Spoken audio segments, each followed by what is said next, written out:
Hey guys, this is Anton with Best Is Now, helping men rediscover their vitality at any age. I generally work out at home, and I thought I would share some of the exercises I do with you today. I start out my days doing meditation and then some stretching, and then I do some form of exercise. Some days I do my runs, some days I do my stairs, and when I do my upper body, I do it here at home in the loft. I have very simple equipment. Sometimes I do exercises without any equipment. The equipment I do have is I have some rings, and I have a couple of dumbbells, and I have some resistance bands hanging off the door. The exercises I'll share with you today are just a routine that I evolved over time that seems to have the most benefit. Remember, when you're working out, everyone's got their own routine, and whatever your goal is, what you're working on, there are principles that support why you get bigger or why you get trimmer. And I am in the condition I'm in because this is the degree that I exercise. If you want to get bigger, you need to exercise more. It's called the strength ladder. You push yourself a little farther each time. Your body is a very adaptive organism, and whatever stresses you put on it, it will figure out, oh, I need to bulk up, I need to do something to get ready so I can handle this weight, so I can be stronger, so I can be bigger, so I can handle this. And if you slack or you don't work out, then your body trims down because muscle is very expensive to sustain. And so your body goes, okay, we're going to trim out on the muscle, maybe put on a little fat so that we have some stores for what it thinks is the winter coming when times are lean. This is part of our evolution. It's been going on for a long time before modern man came in with this abstract way of living that has very little to do with with the cycles of nature. I generally do free weights and use my whole body so that my body is supporting whatever weights I'm lifting. When you do isolation exercises, if you were doing heavy weights, your core and whatever needs to support your arms when you need that strength, it needs to be there. The foundation needs to be there. So it's much better to do free exercises. However, when you're working out, keep good form, practice good form with lower weights, and then stay in good form no matter what the movement is that you're doing. And when you get to the point where you can't do that last rep in good form, stop, because you will be training your body and your nervous system to find other compensating muscles to help you cheat those last reps that you can't really do. If you do exercises slowly, deliberately, so that you are controlling the muscles and the strength, you'll see a lot more changes, you'll build more strength, and you will risk less injury. If you haven't been working out, and when you start working out, you'll see considerable changes in your body after a few weeks.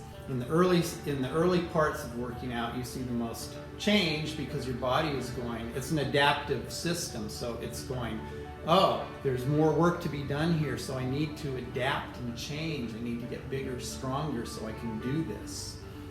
And then when you've been doing it a few years, you don't see as much change unless you're climbing what's called the strength ladder. You are constantly adding to the stresses you're putting on your body. And of course, you want to do that in a reasonable way, because if you go too far too fast, you risk injury to your joints. If you feel any sort of joint pain, stop right then and there, because if you don't, you could do damage that will keep you from working that area, that part of your body, for 6 weeks longer. It's not worth it. Stop when you feel joint pain. It's not the same as the slight strain, the burn that you get from your muscles when you're working out. You don't need to confuse those two. Also pay attention to how your chest feels, how your breathing is, that you're not getting dizzy. Take normal, common sense care of yourself. If you're new working out, consider what you can do and what you shouldn't be doing. Try and sense your health limits, but also try and push those limits. I generally do this loop that I'm going to show you now 4 times, at least 3 on days where I have time constraints, but I do this whole little routine 4 times. So let's get started. First thing I do is take a good breath and start on my rings. I like to give myself a full range of motion, fully extend, and pull myself up as high as I can. I speed up the film here in some parts, so you can just sit through every moment of this exercise if you want to make sure I can do a full-time exercise with you. Never do sudden, quick motions, especially not when you're finishing an exercise. That's when you will injure your joints. So just make sure you go through the full motion, roll out your muscles a little bit when you finish. Hold a nice straight plank through your push-ups. Remember to breathe.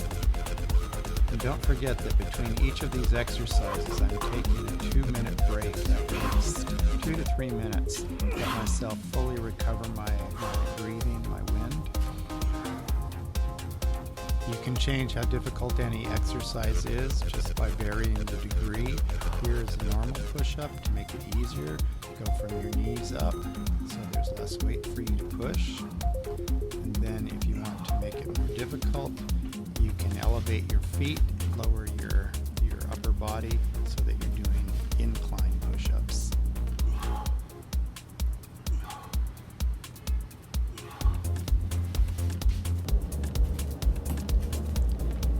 I use my resistance bands tied to the door. Make sure they are securely tightened around the door. I once had that thing come off and it broke my finger.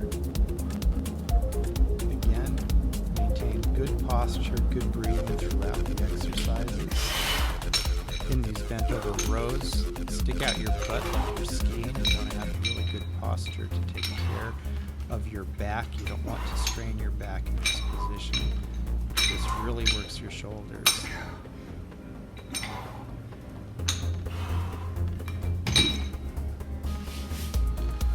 There's a lot of controversy about anything like sit-ups. I call these roll-ups because I'm not putting direct pressure on my lower back.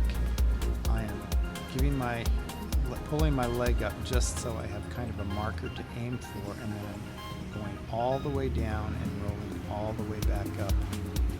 And I put my hands under my butt so that my sacrum isn't pressing against the floor. That's one of the worst things when you're doing lifts or leg lifts or sit-ups. So protect your tailbone, and then when your stomach is tired from all of those, doing these candlestick lifts is very challenging, and in everything, maintain as good a form as you can. Don't rush anything. Make sure that when you finish, you come all the way down and out of any exercise you do. And it helps you breathe and sometimes to stretch out the muscles that have been contracted. I usually give myself about a 10-minute break after that workout, and then I do this kind of little follow-up thing where I do curls. So I still have energy and I don't want to completely unwind yet. So I give myself that 10-minute break, hydrate, and then I come back and I do things like curls.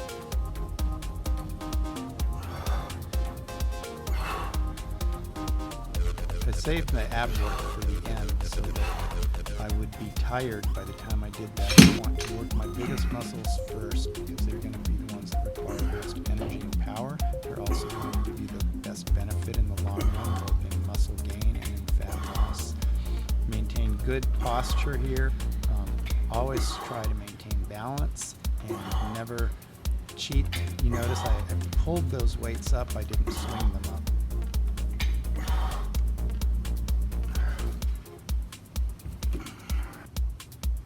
Anyway, that's my health routine. I do that a couple of times a week. This is Anton with Best is Now. Remember, be good to those you love, and be good to yourself.